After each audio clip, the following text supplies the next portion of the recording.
रात की तारीकी हर तरफ फैली हुई थी। सड़क पर चारों ओर गाड़ियों की रोशनियां चमक रही थीं।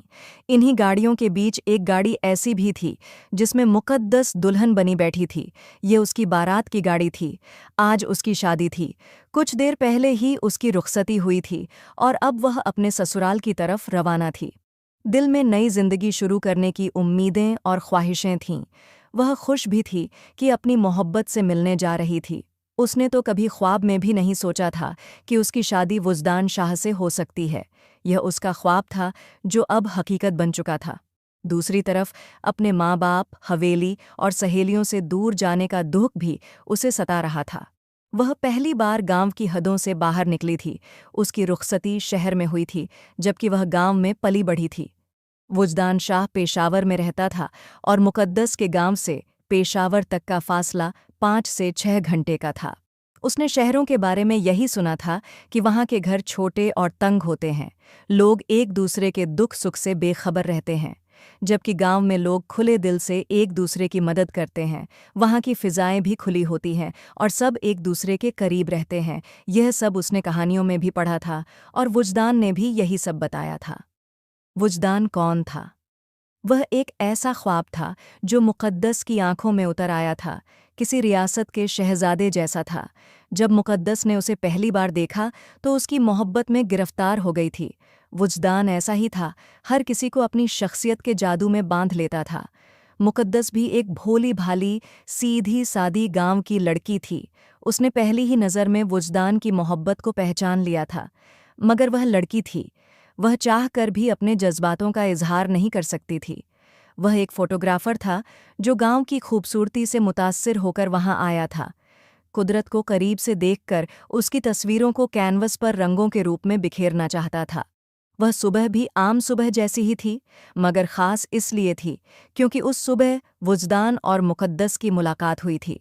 दोनों एक दूसरे को देखकर चारों तरफ से बेखबर हो गए थे। मुकद्दस तो खुद को ही भूल गई थी, मगर वह यह नहीं जानती थी कि वुजदान उसे इतनी आसानी से मिल जाएगा। जो लड़की कभी अपनी पसंद का कपड़ा भी नहीं खरीद सकती थी, वह अपनी मर्जी से शादी कैसे कर सकती थी? गांव की लड़की चाहे बड़ी हवेली में ही क्यों न रहती हो, मगर अपनी पसंद की शादी की बात सोचना भी नामुमकिन था। जब उसके वालिद जहांगीर खान ने उसे यह बताया कि वे उसकी शादी वुजदान शाह से कर रहे हैं, तो वह यकीन ही नहीं कर पाई थी। और अब वह उसकी दुल्हन बनी, उसके नाम की मेहंदी रचाए उसी के शहर जा रही थी। मगर अफसोस की बात यह थी कि वह गाड़ी में अकेली थी। उसके साथ सिर्फ ड्राइवर मौजूद था।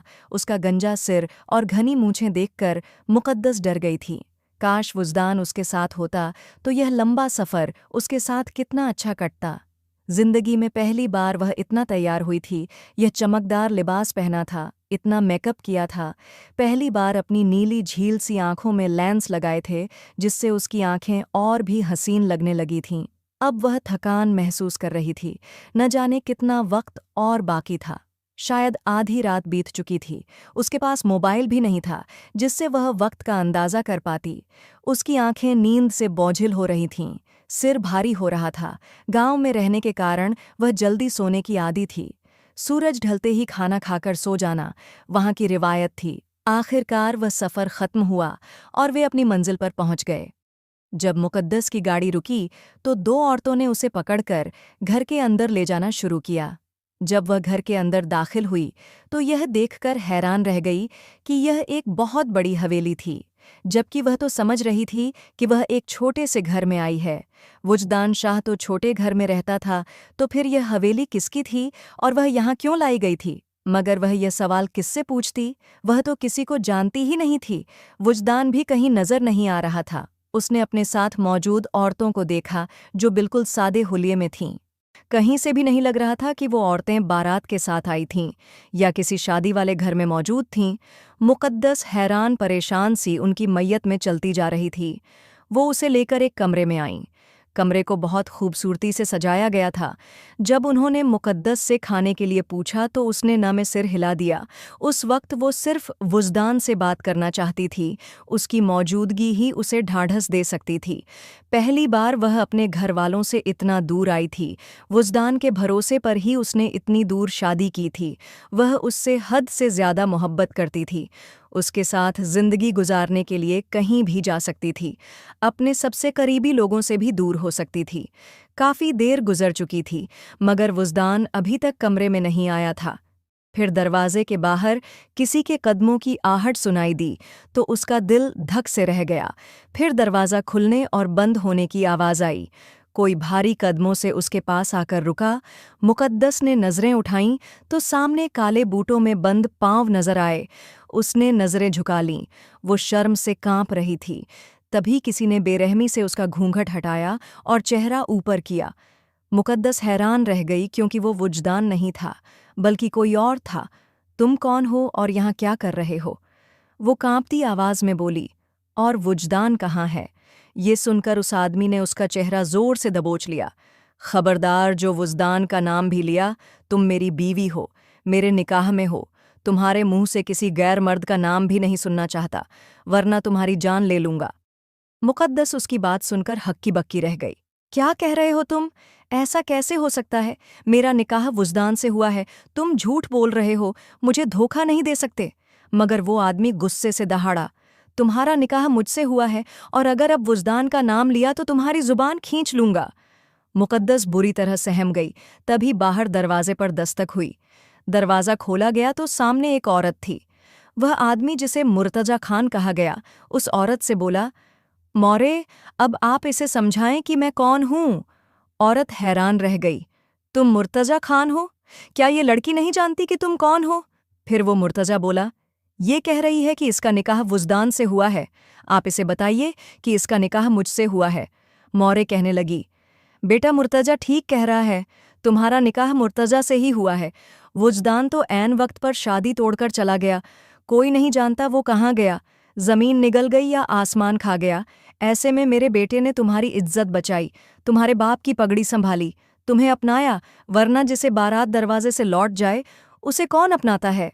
मौरे और भी बहुत कुछ कह रही थी, जिसे सुनकर मुकद्दस की आंखें फटी की फटी रह गईं। ये कैसे हो सकता था? वुजदान तो उससे सच्चा प्यार करता था, वो तो उसकी मोहब्बत में पागल था। फिर अचानक उसे छोड़कर कैसे जा सकता था? कहाँ गया, क्यों गया? ये सवाल उसे दीवाना कर रहे थे, मगर कोई जवाब नहीं मिल रहा था। उसे लग रहा था ये लोग झूठ बोल रहे हैं। उन्होंने जानबूझकर उसे वुजदान से अलग किया है। अब वो इतनी आसानी से मुर्तजा को अपना शौहर कैसे मान ले? न जाने क्यों उसे लग रहा था जैसे उसने मुर्तजा को पहले भी कहीं देखा है, मगर याद नहीं आ रहा था। इस हवेली में कोई तो होगा जो उसे सच्चाई बता सके। मुर्तजा उठकर कमरे से बाहर चला गया और जाते जाते बोला, मुझे तुम्हें देखकर बहुत गुस्सा आ रहा है। तुम बार बार वुजदान वुजदान कर रही हो।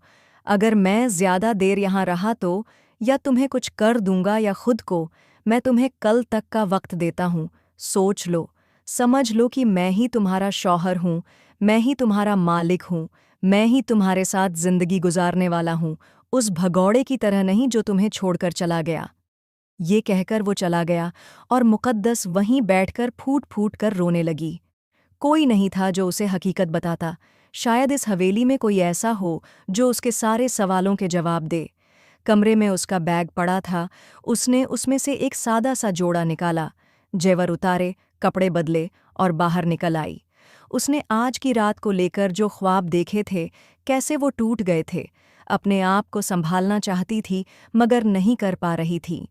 शदीद उसे जनी झटका लगा था, जिसने उसे पूरी तरह से हिलाकर रख दिया था। कहाँ तो वो महबूब से मिलने की खुशी में पागल हो रही थी, और कहाँ अब उसका महबूब अचानक उसकी जिंदगी से गायब हो गया था। वो जितना शोक मनाती कम था।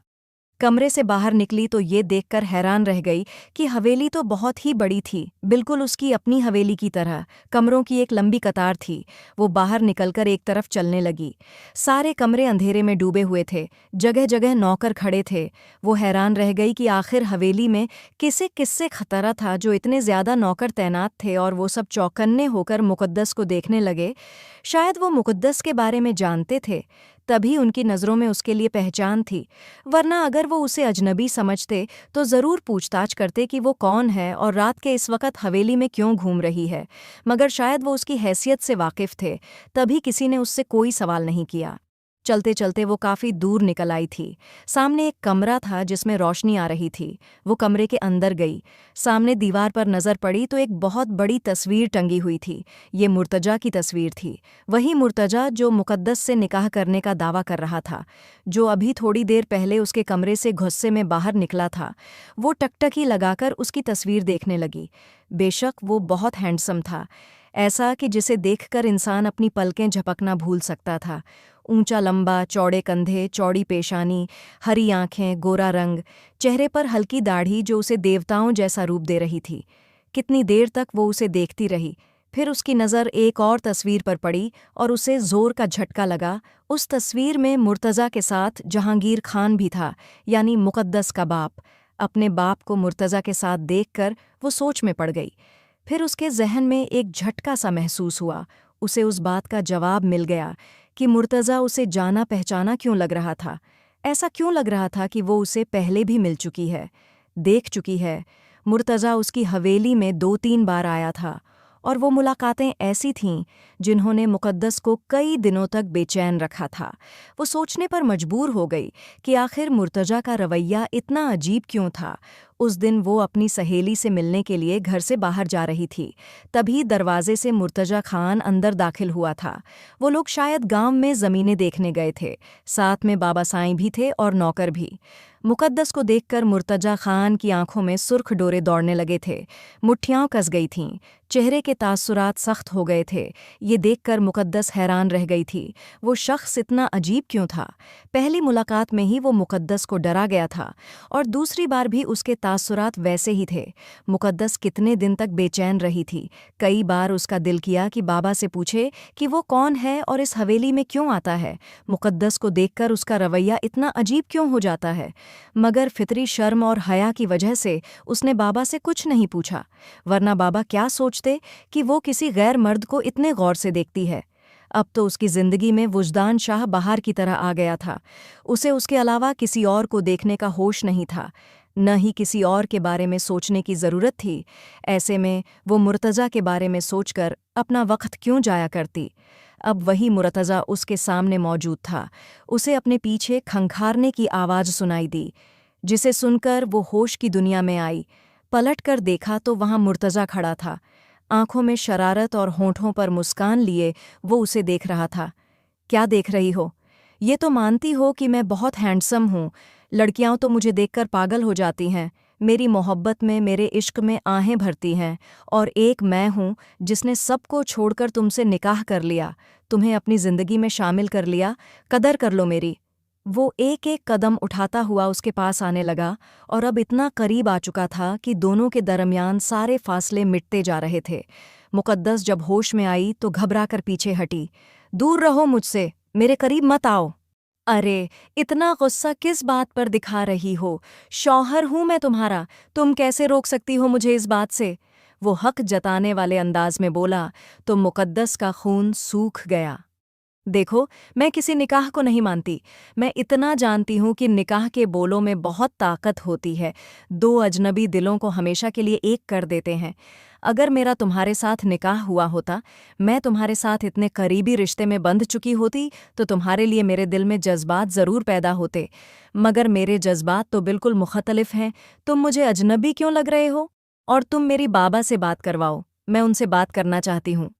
मुर्तज़ा कुछ कहे बगैर उसे देखने लगा। फिर कहने लगा कि अगर तुम बाबा से बात करना चाहती हो तो उसके लिए मेरी एक शर्त है। कैसी शर्त? वो चौंकी थी। वो शर्त ये है कि तुम्हें मुझे मेरा हक देना होगा, खुद को बीवी की तरह मेरे आगे सौंपना होगा। तभी मैं तुम्हें ना सिर्फ तुम्हारे माँ बाप से मिलने के लिए ले जाऊंगा, बल्कि तुमसे उनकी बात भी करवाऊंगा। मुकद्दस की नज़र शर्म से झुक गई थी। मैं ऐसा कुछ भी नहीं कर सकती जब तक मुझे इस बात का सबूत ना दे दो कि तुमने मुझसे निकाह किया है। मैं तुम्हारी बीवी हूँ। अगर ऐसी कोई बात है तो मुझे सबूत दो। मुर्तजा अपने बाल नोचने पर आ गया था।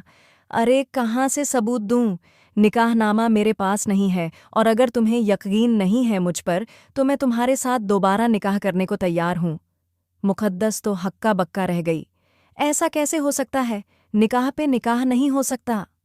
अरे बेवकूफ़ लड़की, तुम्हारा निकाह तो मेरे साथ ही हुआ है ना, तो अगर मैं दोबारा तुम्हारे साथ निकाह कर लूं तो इसमें कोई बुराई नहीं है, और ये सब मैं तुम्हारे दिल की तसल्ली के लिए कर रहा हूं। मुझे तो इसमें कोई दिक्कत नहीं है, लेकिन अगर तुम कहती हो तो मैं एक बार फिर से तुम्हारे दिल की सुकून के लिए तुमसे निकाह करने को तैयार हूं। मगर ये बात याद रखो कि इसके बाद तुम्हें न सिर्फ मेरा हक देना होगा, बल्कि इसके बाद ही मैं तुम्हें तुम्हारे माँ बाप से मिलवाने के लिए ले जाऊंगा, वरना तुम हमेशा के लिए इस हवेली में कैद होकर रह जाओगी।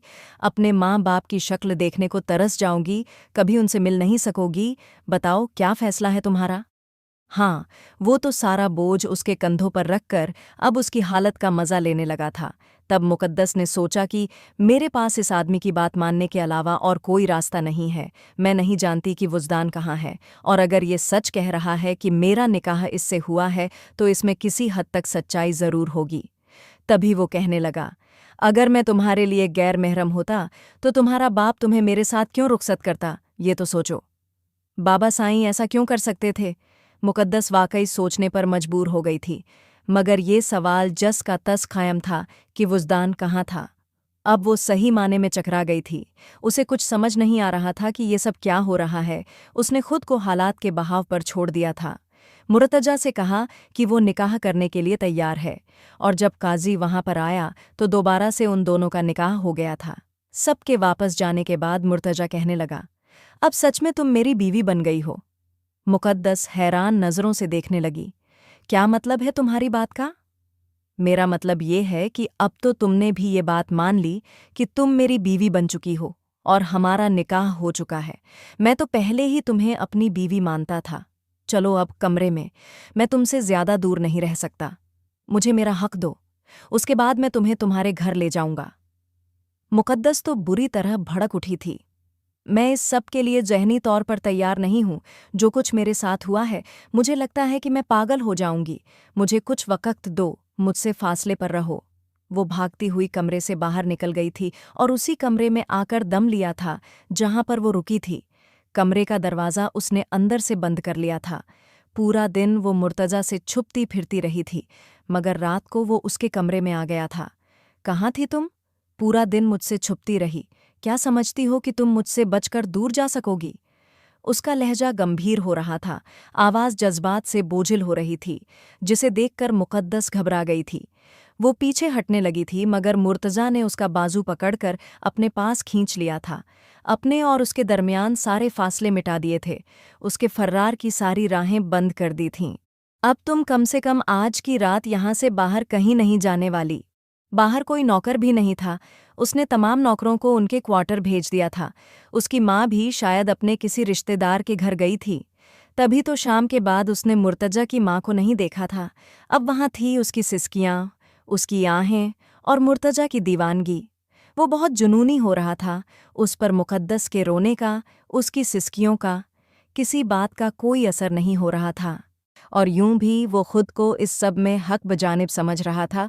बकौल उसने तो अपना हक वसूल किया था, जबकि मुकद्दस की सिसकियों को सुनने वाला कोई नहीं था।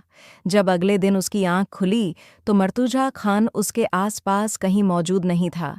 काफ़ी देर तक वो कमरे में बैठी रही। फिर जब कमरे से बाहर आई तो एक मुलाजिमा उसके पास आकर खड़ी हो गई। आपको कुछ चाहिए बीबी? मुकद्दस उसे चौंक कर देखने लगी। नहीं, मैं कमरे में बैठे बैठे घबरा गई थी, इसलिए बाहर आ गई। कहने लगी कि बीबी जी, आप अपने कमरे में जाकर बैठें। साहब जी ने कहा था कि आप अपने कमरे से बाहर नहीं निकलेंगी। इस बात पर मुकद्दस हैरान परेशान रह गई।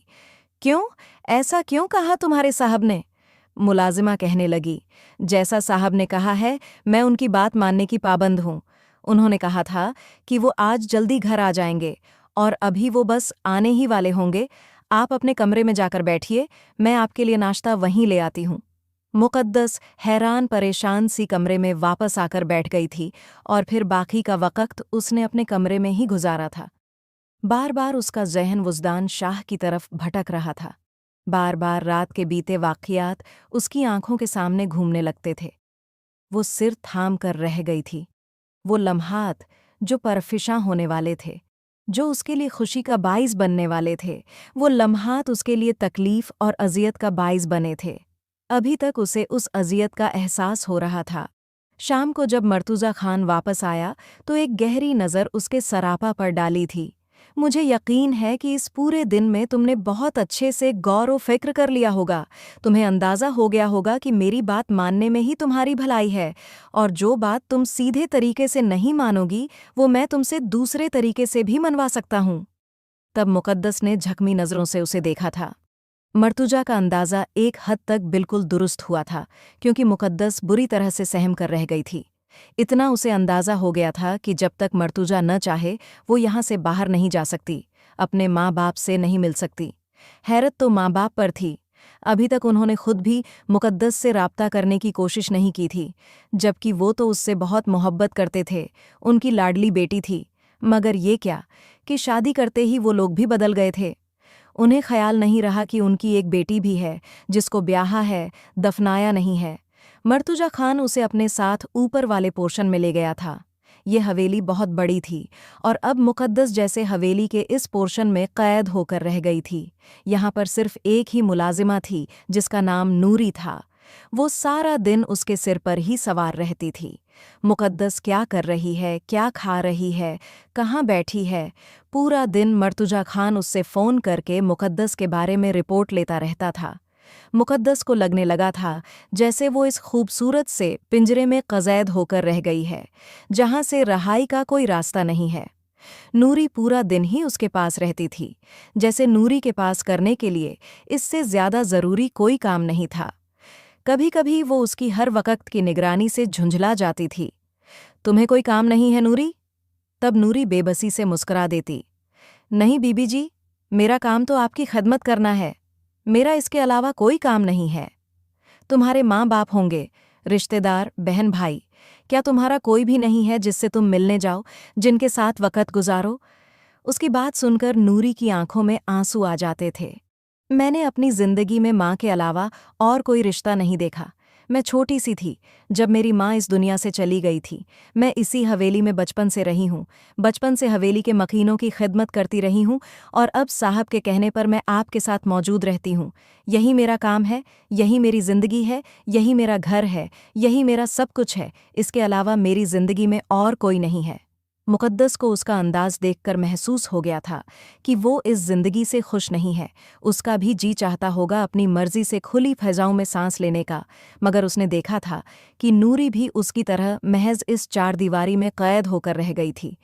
नूरी से वो पूछती कि इस हवेली में और कौन कौन है, मेरे अलावा यहाँ पर और भी तो लोग रहते होंगे, और नीचे वाले पोर्शन में मुझे जाने की इजाज़त क्यों नहीं है? नूरी उसके सवालों से तंग आ जाती थी। बीबी जी, आप मुझसे इतनी मुश्किल बातें मत किया करें। आप ये सब कुछ साहब जी से पूछें। जब वो घर आएंगे तो आप उन्हीं से अपने सवालों के जवाब लीजिएगा। मुझे ये सब बताने की इजाज़त नहीं है। काफ़ी सारे दिन यूं ही बीत गए थे। मुकद्दस का दिल घबराने लगा था। वो अब एक पल भी यहाँ पर नहीं रह सकती थी। रोज़ाना वो मर्तुजा खान से कहती कि मुझे मेरे माँ बाप के पास लेकर चलो, मेरी उनसे बात करवाओ। मगर वो उसे टाल देता था। तुम्हें ले चलूंगा मैं उनके पास, उनसे मिलवाऊंगा।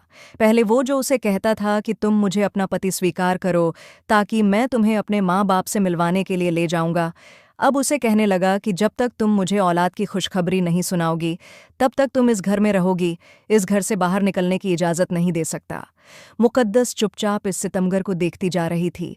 कैसा इंसान था वो जिसे मुकद्दस के जज्बात की कोई परवाह नहीं थी।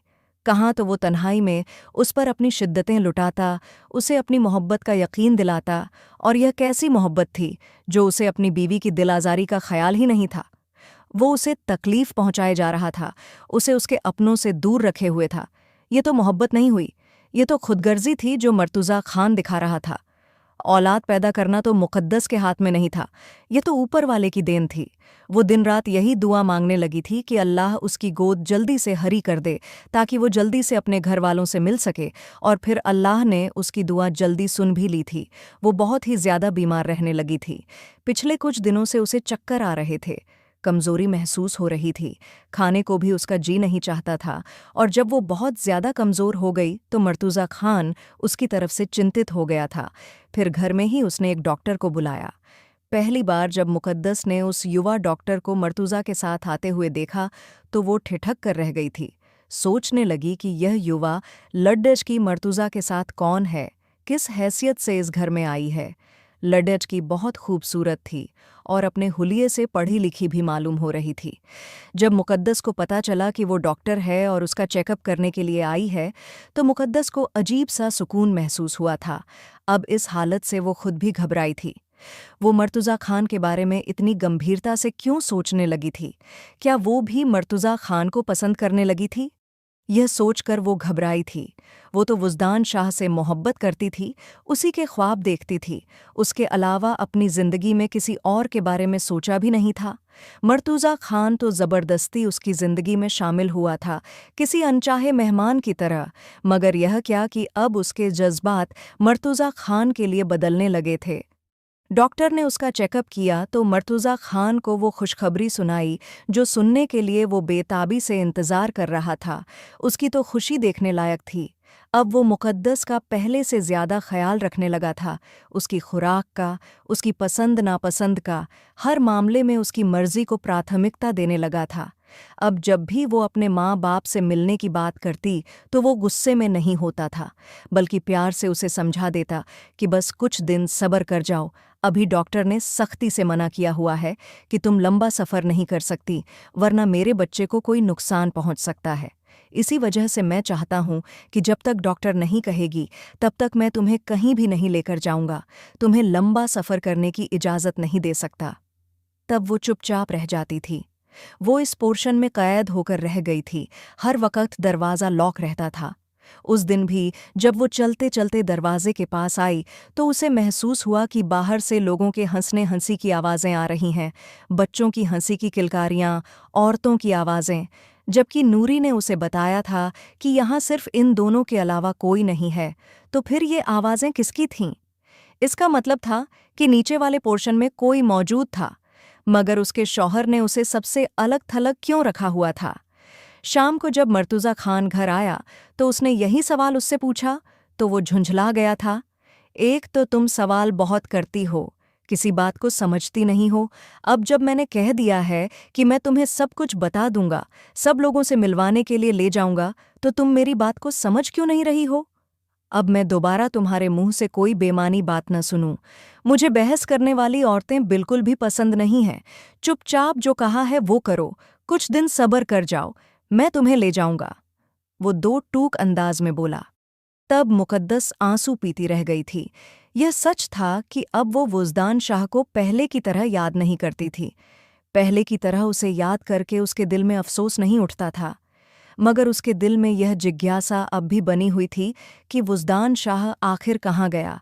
उसे ज़मीन निगल गई या आसमान खा गया? वो तो उससे बहुत मोहब्बत करता था, शादी करने वाला था, तो फिर शादी के दिन वो कहाँ गायब हो गया? कोई उसे यह बता भी नहीं रहा था। आखिर यह सब क्या है? और उसका सिर बुरी तरह से चकराने लगा था। उसे लगने लगा था कि सोच सोचकर वो पागल हो जाएगी। इन्हीं दिनों उसे वो नज़र आई थी, मर्तुज़ा खान की माँ, जो पहले दिन उसे मिली थी, और आज वो इतने टाइम के बाद उसके सामने आई। उसने उसकी पेशानी पर चुंबन दिया, फिर उसे अपने गले से लगा लिया। कैसी है मेरी बहू? मेरे बेटे से तुम्हें कोई शिकायत तो नहीं? वो प्यार से उसकी तरफ देखते हुए पूछ रही थी, और वो हैरान से उन्हें देख रही थी। आप इतने टाइम से कहाँ थीं? उस दिन के बाद आप मुझे नज़र ही नहीं आई। उसने जैसे उनसे शिकवा किया था तो वो मुस्कुराई थीं। मैं उम्रा की सादत हासिल करने के लिए गई हुई थी। अब कल ही वापस आई हूँ और आते साथ मैं अपनी बेटी से मिलने के लिए आ गई। मुझे मालूम हुआ है कि तुम्हारे यहाँ खुशखबरी है। यकीन मानो, मैं कब से इंतज़ार कर रही थी कि कब मैं अपने बेटे की औलाद को अपनी गोद में खिलाऊंगी। यह मेरी ज़िंदगी की सबसे बड़ी ख्वाहिश है। वो पूरा दिन मर्तुजा के साथ ही रही थी, उसके साथ बातें करती रही, और फिर रात को मर्तुजा खान उन्हें ड्रॉप करके आया था। उसे पता चला था कि मर्तुजा खान की एक और बड़ी हवेली थी, जहाँ पर मोरे रहती थी और बाकी सभी लोग भी। उस दिन मर्तुजा खान उसे कहने लगा, तुम अपना ज़रूरी सामान पैक कर लो, मैं तुम्हें गांव वापस लेकर जा रहा हूँ, जहाँ तुम अपने माँ बाप से भी मिलोगी और बड़ी हवेली में भी जाओगी। मोरे ने कहा है कि तुम्हें बड़ी हवेली ज़रूर लेकर आऊँगा। जब मुकद्दस ने सुना कि वह अपने माँ बाप से मिलने जा रही है, तो यह सुनकर वह खुशी से दीवानी हो गई थी। इतने दिनों के बाद वह लगन से तैयार हुई, अच्छे से कपड़े पहने, मेकअप किया और बाल बनाकर जब वह मर्तुजा खान के सामने आई तो वह कितने पल उसे हैरानी से देखता रहा।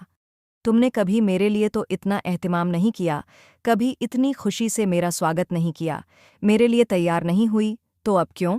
उसकी नज़रों में शिकवा था, सवाल था, और मुक़द्दस उसका अंदाज़ देखकर घबराई थी।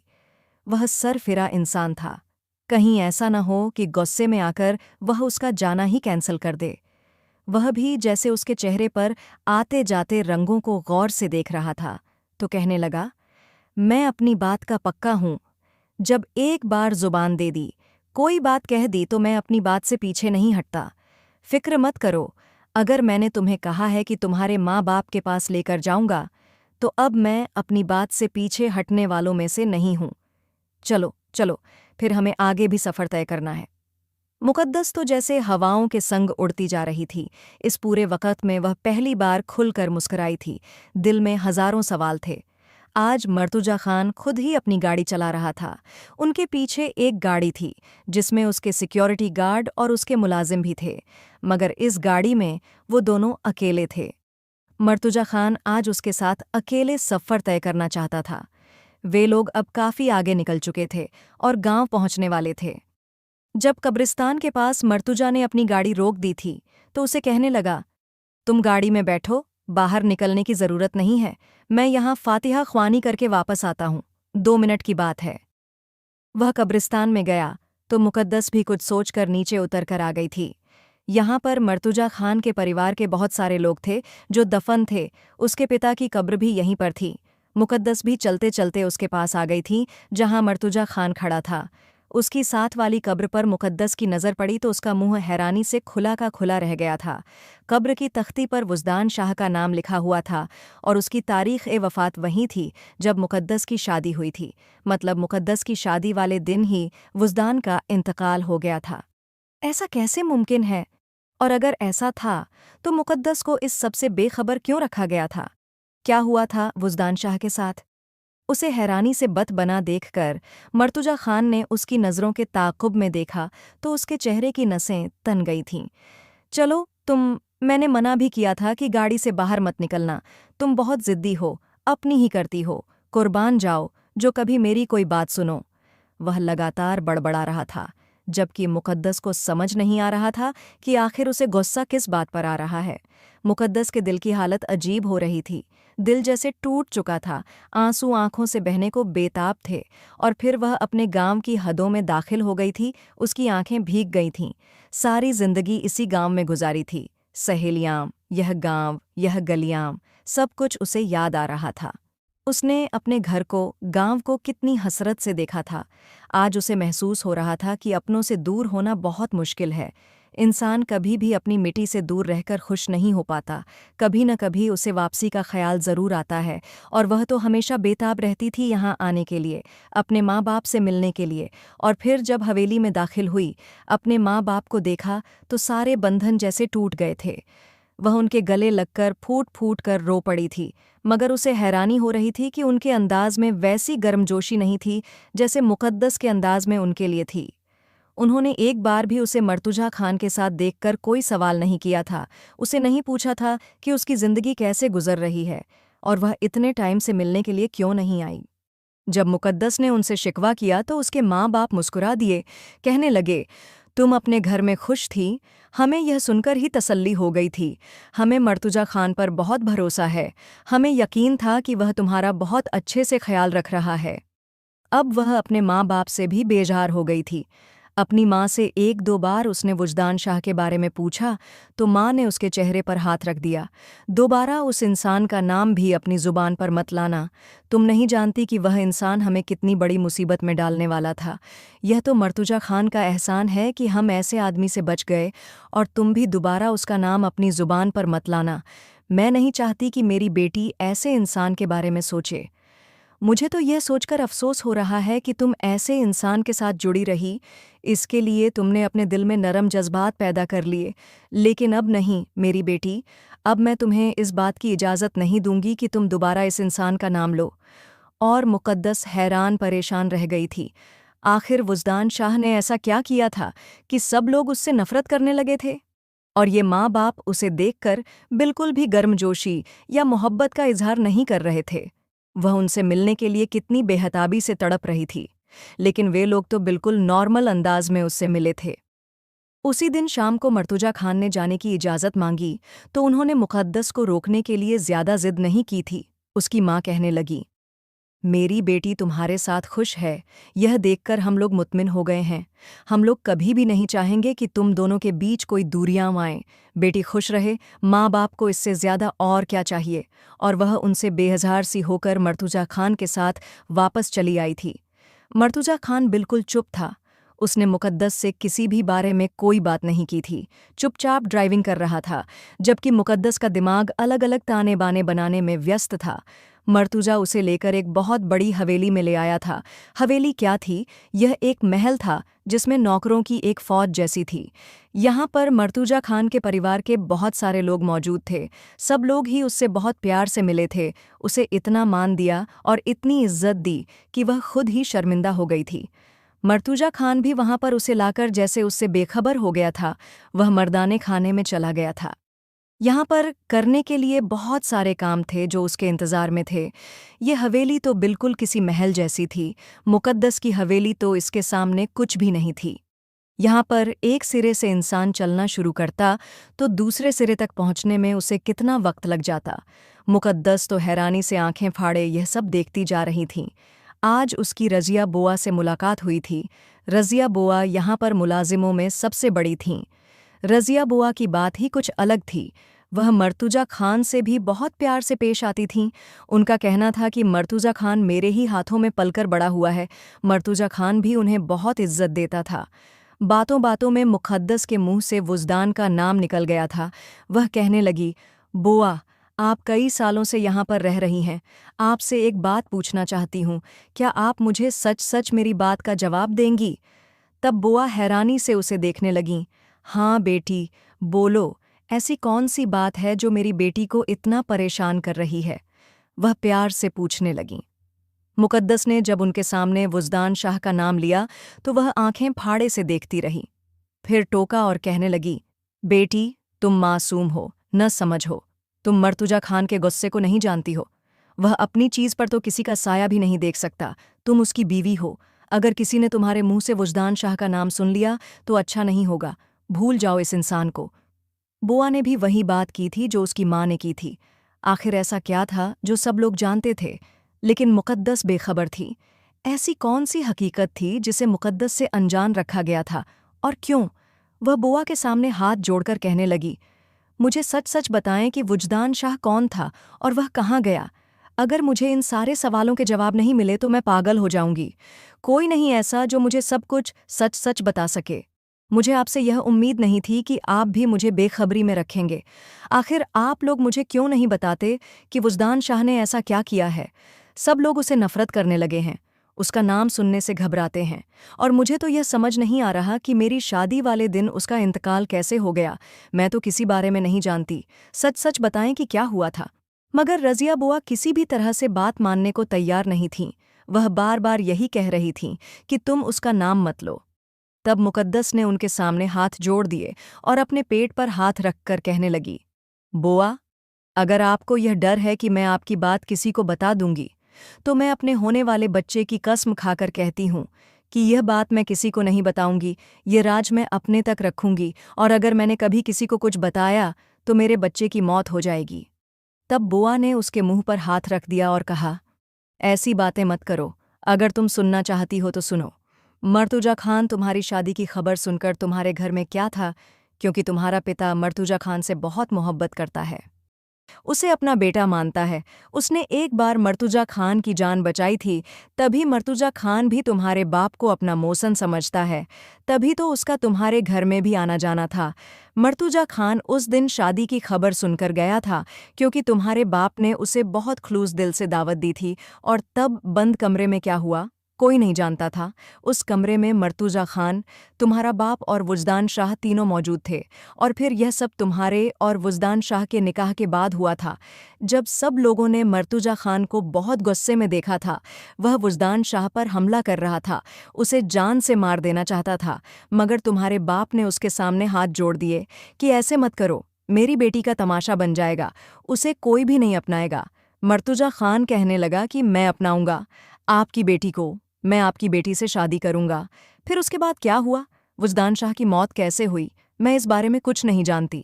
इनकी बात सुनकर मुकद्दस का मुंह हैरानी से खुला का खुला रह गया था। एक बात तो स्पष्ट हो गई थी कि उसका निकाह तो वुजदान के साथ साथ हुआ था, मगर उसकी रुखसती मर्तुजा खान के साथ हुई थी।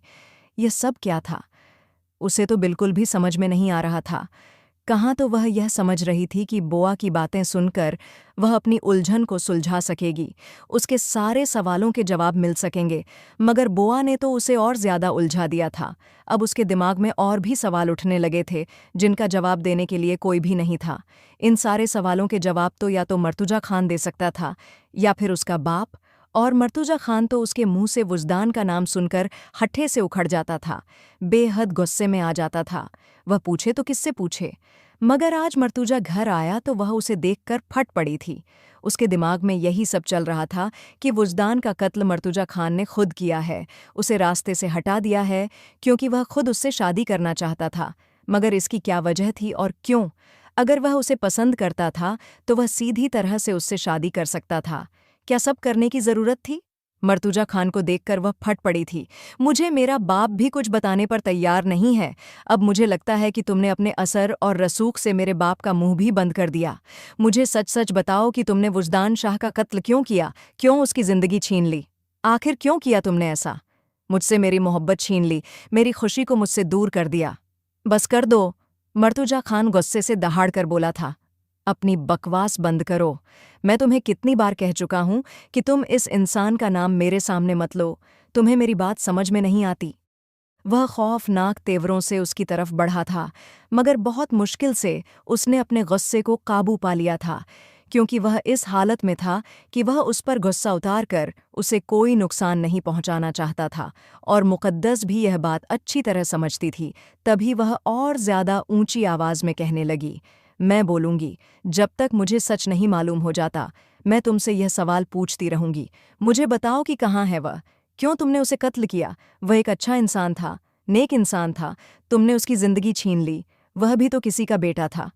तब वह दहाड़कर कहने लगा, वह एक बेहद घटिया इंसान था, और मैंने उसके साथ जो किया बिल्कुल ठीक किया, मुझे ऐसा ही करना चाहिए था। मुकद्दस का मुंह हैरानी से खुला का खुला रह गया था। क्या मतलब? क्या कह रहे हो तुम? क्या किया है उसने? मर्तुजा खान ने गहरी सांस ली और कहने लगा, यह कैसा राज है जिसे मैंने किसी को नहीं बताया? सब लोगों से इस राज को छुपा कर रखा, मगर अब मुझे लगता है कि मुझे यह राज तुमसे बताना होगा, क्योंकि तुम सच सुने बिना चुप बैठने वालों में से नहीं हो। कहने लगा, मेरी एक बहन थी। मेरी बहन बहुत नादान, मासूम और न समझ थी, दुनिया से बेखबर थी। उसे लोगों की इतनी पहचान नहीं थी। अक्सर वह अपनी सहेलियों के साथ घर से बाहर जाती थी। मौरे उसे मना करती तो मैं मौरे को चुप करवा देता। यही तो उसकी उम्र है हंसने खेलने की। अगर वह सहेलियों के साथ कहीं जाती है तो इसमें क्या बुरा है? मौरे मुझे कहती, लड़कियों के लिए यह ज़माना ठीक नहीं है, लड़कियों को इतना आज़ाद नहीं होना चाहिए। मगर मैं उनकी बातों को एक कान से सुनकर दूसरे कान से निकाल देता। उन्हें कहता कि समय बदल गया है, मगर बाद में मुझे एहसास हुआ कि मौरे की बात बिल्कुल ठीक थी। समय औरत के लिए कभी नहीं बदल सकता। औरत के लिए यह समाज कल भी जालिम था और आज भी है। एक दिन मेरी बहन मुझे कहने लगी कि वह एक लड़के को पसंद करती है, उससे शादी करना चाहती है। यह बात उसने कदर शर्माते हुए मुझे बताई थी, जबकि मेरा हैरानी से मुंह खुला का खुला रह गया था। गुस्सा भी शदीद आया था, मगर फिर मैंने अपने जज्बातों को काबू में पा लिया और उससे कहने लगा, तुम इस लड़के से कहाँ मिली? मेरा अंदाज देखकर वह घबराई और कहने लगी कि वह कुछ दिन पहले ही गांव में आया है। मैं उसे बहुत पसंद करने लगी हूँ, वह भी मुझसे शादी करेगा। मैंने उसका घर से बाहर निकलना बंद कर दिया था और उससे कहने लगा, तुम मुझे इस लड़के के बारे में बताओ, मैं उसे खुद मिलूंगा, उससे तुम्हारी शादी की बात करूंगा। मेरी बात सुनकर मेरी बहन बहुत खुश हुई थी। उस वक्त मुझ पर कई जिम्मेदारियां आ पड़ीं। ज़मीनों का काम इतना था कि मैं इन्हीं में व्यस्त हो गया था और इस मुद्दे से अस्थायी रूप से बेखबर हो गया था। मगर बाद में मैंने देखा कि मेरी बहन बहुत उदास रहने लगी थी, बहुत परेशान और हमेशा घबराई हुई सी रहती थी। उसकी आंखों के नीचे काले घेरे पड़ गए थे, रंग भी फीका हो गया था। फिर एक दिन मुझे यह खबर मिली कि मेरी बहन ने खुदकुशी कर ली है, तो मैं हैरान होकर गुम रह गया। यकीन नहीं हो रहा था कि ऐसा भी हो सकता है। मेरी बहन ने मरने से पहले मेरे लिए एक पत्र छोड़ा था, जिसमें उसने लिखा कि उसने यह खुदकुशी शाहरुख की वजह से की है, क्योंकि वह उस पर अंधा विश्वास करती थी, उसे बेइंतहा मोहब्बत करती थी। उसकी मोहब्बत में वह इस हद तक गुम हो गई कि जो वह कहता गया, करती गई, अपनी सारी हदें पार कर दी। वह उसके बच्चे की माँ बनने वाली थी, मगर उसने अब उससे शादी करने से इनकार कर दिया था और वह यह नहीं बता सकती थी। वह जानती थी कि जब यह बात तुम दोनों को पता चलेगी तो तुम लोग भी उसे जान से मार दोगे, इसलिए उसने अपने हाथों से अपनी जान ले ली। मैं शाहरुख के बारे में ज़्यादा कुछ नहीं जानता। मुझे तो यह भी नहीं पता कि उसने मुझे जो बताया वह सच था या झूठ, मगर यह सच है कि मैंने उससे बेहद मोहब्बत की और मोहब्बत में आकर बहक गया। मैं वह पत्र पढ़कर फूट फूट कर रोया। अपनी बहन को खो दिया था। उसकी किसी सहेली से भी मुझे यह बात नहीं पता चल सकी थी कि शाहरुख कौन था। पूरे गांव में इस नाम का कोई लड़का नहीं था। मेरे दिमाग में बहन की कही हुई बात बार बार गूंज रही थी कि उस लड़के के गले पर क्रॉस का निशान था। वह ईसाई था।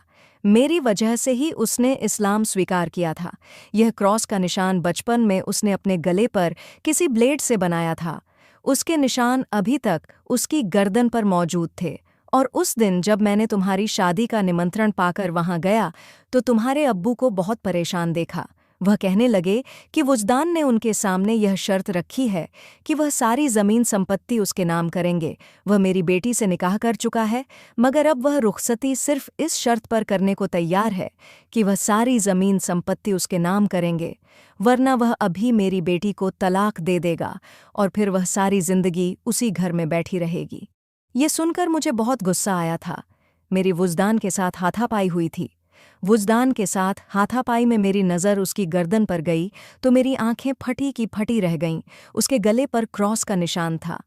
फिर जब मैंने उसे सख्ती से पूछा तो उसने यह बात मान ली कि वह शाहरुख की तरह मेरी बहन की ज़िंदगी में आया था, जिसने पहले मेरी बहन की ज़िंदगी बर्बाद की और अब वह तुम्हारी ज़िंदगी बर्बाद करने जा रहा था। फिर गुस्से में मुझसे वह हो गया जो मैं कभी करने के बारे में सोच भी नहीं सकता था। मेरी गलती से वह मर गया। मैंने उसे धक्का दिया तो उसका सिर किसी चीज़ से टकरा गया, यूं उसकी मौत हो गई। मगर मुझे इस बात पर कोई शर्मिंदगी नहीं है। एक ऐसा इंसान जो सिर्फ लड़कियों की जिंदगी से खेलना जानता हो, उसे मारने का मुझे कोई एहसास नहीं है। तब तुम्हारे अब्बू बहुत डर गए थे कि अब उनकी बेटी का क्या होगा। उनके रिश्तेदार लोग सब बातों बनाने वाले थे। वह सब तुम्हारी जमीन संपत्ति पर नजर गाड़े हुए थे। उनमें से किसी के साथ भी तुम्हारे अब्बू तुम्हारी शादी करने के बारे में सोच भी नहीं सकते थे। फिर मैंने उनके सामने यह रास्ता रखा कि वह तुम्हें मेरे साथ रुखसत कर दें। मैं घर जाकर तुम्हारे साथ निकाह कर लूंगा, और फिर वह यह बात मान गए थे। मुकद्दस तो कभी ख्वाब में भी नहीं सोच सकती थी कि जिस इंसान से वह इतनी मोहब्बत करती है वह दरअसल इतना घटिया इंसान होगा। वह मर्तुजा खान से नफरत करती रही, उसे गलत समझती रही, मगर अब उसे एहसास हुआ था कि मर्तुजा खान गलत इंसान नहीं था, बल्कि वह बहुत अच्छा इंसान था जिसने उसकी ज़िंदगी को संवार दिया था और वुजदान जैसे घटिया इंसान से उसे बचा लिया था। वरना अगर वुजदान सारी दौलत हड़पने के बाद उसे तलाक दे देता, उसे छोड़ देता, तो तब उसका क्या भविष्य होता। ये सोचकर वह उसके गले से लग गई थी और फूट फूट कर रो पड़ी थी। उसे अपनी खुशकिस्मती पर रश्क हो रहा था कि वह मर्तुजा खान जैसे इंसान की बीवी है।